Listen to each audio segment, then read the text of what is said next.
அதுவே ஆனை முகமெனும் ஓங்கார விளக்கம். சுழலும் கோள்கள் அவன் சொல் கேட்கும். அவனை தொழுதால் போதும் நல்லதே நடக்கும். ஆனை முகனை தொழுதால் நவக்கிரகங்களும் மகிழும்.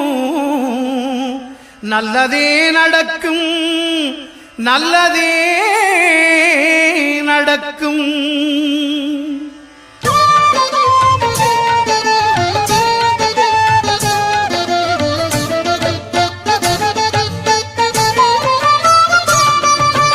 ஒன்பது கோளும் ஒன்றாய் காண அங்கு கற்பகம் என்னும் கடவுளின் மெய்யில். ஒன்பது கோளும் ஒன்றாய் காண அங்கு